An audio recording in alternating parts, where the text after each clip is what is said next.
Hello అందరికీ welcome back to Dolly dumplings. ఇవాళ video వచ్చేసి కరివేపాకు రోటి పచ్చడిని టేస్టీగా ఎలా ప్రిపేర్ చేసుకోవాలో ప్రాసెస్ ఏందో క్లియర్గా చూసే ముందు ఫస్ట్ టైం మన ఛానల్ని ఎవరైనా చూస్తున్నట్లయితేను ప్లీజ్ సబ్స్క్రైబ్ చేసుకోండి. ఇప్పుడు ప్రాసెస్ చూసేద్దాము. దీనికోసం ముందుగా స్టవ్ ఆన్ చేసుకొని కడాయి పెట్టుకొని 2 టేబుల్ స్పూన్లు ఆయిల్ వేసుకోవాలి. ఆయిల్ వేడైన తర్వాత ఇందులో 1 టేబుల్ స్పూన్ ధనియాలు వేసుకొని ఒక 2 సెకండ్స్ ఫ్రై చేసుకోవాలి. ఇందులోనే 6-7 కారం గల ఎండుమిరపకాయలను వేసుకొని కాస్త ఫ్రై చేసుకోవాలి. ఈ మిరపకాయలు 1 మినిట్లోగానే ఫ్రై అయిపోతాయండి. ఇలా ఫ్రై అయిన వీటిని పక్కకు తీసుకోవాలి. ఇందులోనే 1 కప్పు కరివేపాకుని శుభ్రంగా వాష్ చేసి వాటర్ లేకుండా డ్రైన్ చేసుకొని వేసుకోవాలి. నేను ఇక్కడ ఒక 3 మెంబర్స్కి సరిపడా చేస్తున్నానండి. మీకు ఎంత కావాలో దాన్ని బట్టి క్వాంటిటీని పెంచుకొని చేసుకోండి. ఇలా ఫ్రై అయిన ఈ కరివేపాకును కూడా పక్కకు తీసుకోవాలి. ఇప్పుడు ఇందులోనే మరో 2 టేబుల్ స్పూన్ల వరకు ఆయిల్ వేసుకొని ఆయిల్ వేడైన తర్వాత 3 మీడియం సైజు టమోటాల్ని చిన్న చిన్న ముక్కలుగా కట్ చేసి వేసుకోవాలి. మంటని మీడియం ఫ్లేమ్లో ఉంచి ఈ టమోటాల్లో నుంచి వాటర్ అంతా ఎవాపరేట్ అయిపోయి టమోటాలు బాగా మెత్తగా ఉడికే వరకు ఉడికించుకోవాలి. అలాగే మధ్యలో కలుపుతూ ఈ టమోటాల్ని బాగా ఉడికించుకోవాలండి. అలాగే ఇందులో 1 టేబుల్ స్పూన్ వరకు గల్లుప్పు వేసుకోవాలి. గల్లుప్పు వేయడం వల్ల ఈ టమోటాలు త్వరగా మగ్గుతాయి.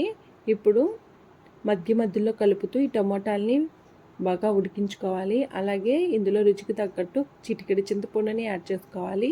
చింతపండు అనేది మీరు తీసుకునే టమోటాలను బట్టి యాడ్ చేసుకోవాలండి. నేను ఇక్కడ నార్మల్ హైబ్రిడ్ టమోటాలను యూజ్ చేస్తున్నాను. నాటు టమోటాలు యూజ్ చేసినట్లయితే చింతపండు బాగా తగ్గించుకొని వేసుకోండి. నాటు టమోటాలు కాస్త పుల్లగా ఉంటాయి కాబట్టి చూసి అడ్జస్ట్ చేసుకోండి.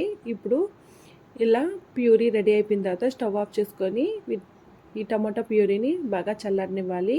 ఈలోగా ఒక మిక్సీ జార్ని తీసుకొని మనం ముందుగా వేయించి పెట్టుకున్న కరివేపాకు మిరపకాయలని వేసుకొని మూత పెట్టుకొని కాస్త బరక ఉండేలాగా మిక్సీ పట్టుకోవాలి. మీరు కరివేపాకుని బాగా మెత్తగా మిక్సీ పట్టేసుకున్నారంటేను తినేటప్పుడు అంత రుచిగా ఉండదండి. ఇలా నేను వీడియో క్లిప్లో చూపించే విధంగా మిక్సీ పట్టుకోవాలి. ఇప్పుడు ఇందులోనే మనం చల్లారి పెట్టుకున్న టమాటా ప్యూరీని కూడా యాడ్ చేసుకొని ఒకసారి మెత్తగా మిక్సీ పట్టుకోవాలి. చూడండి, ఇప్పుడు ఇందులో 1 టీ గ్లాస్ నిండా వాటర్ని యాడ్ చేసుకోవాలి.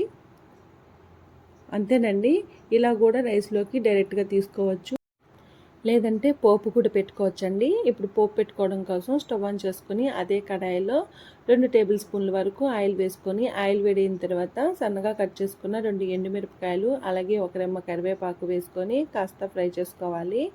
ఇలా ఫ్రై చేసుకున్న తర్వాత మనం ముందుగా మిక్సీ పట్టుకున్న ఈ పచ్చడిని కూడా యాడ్ చేసుకొని ఈ మిక్సీ జార్లో కొద్దిగా వాటర్ని యాడ్ చేసుకొని ఇందులో వేసుకోవాలి. అలాగే 1/2 టేబుల్ స్పూన్ వరకు ఎల్జీ ఇంగువ పొడిని వేసుకొని బాగా మిక్స్ చేసుకోవాలి. మంటని సిమ్లో ఉంచి కలుపుకోవాలండి, లేదంటే త్వరగా మాడిపోతుంది. ఇలా బాగా మిక్స్ చేసుకున్న తర్వాత సాల్ట్ సరిపోయిందో లేదో చెక్ చేసుకొని సాల్ట్ని అడ్జస్ట్ చేసుకోవాలి. అంతేనండి. ఇంకా స్టవ్ ఆఫ్ చేసుకొని సర్వింగ్ బౌల్లోకి తీసుకోవడమే. ఇది వేడి రైస్లోకి కానీ దోశ ఇడ్లీలోకి కానీ చాలా బాగుంటుంది. రైస్లో అయితే కాస్త నెయ్యి వేసుకొని తిన్నట్లయితేనూ చాలా టేస్టీగా ఉంటుంది. చూశారు కదా కరివేపాకు రోటి పచ్చడిని ఎలా చేసుకోవాలో. ఈ వీడియో మీకు నచ్చితే లైక్ చేయండి, షేర్ చేయండి, కామెంట్ చేయండి. మరిన్ని రెసిపీస్ కోసం మన ఛానల్ని సబ్స్క్రైబ్ చేసుకోండి. ఈ రెసిపీ మీరు ట్రై చేస్తే మీకు ఎలా కుదిరిందో కామెంట్ చేయండి. Thank you for watching.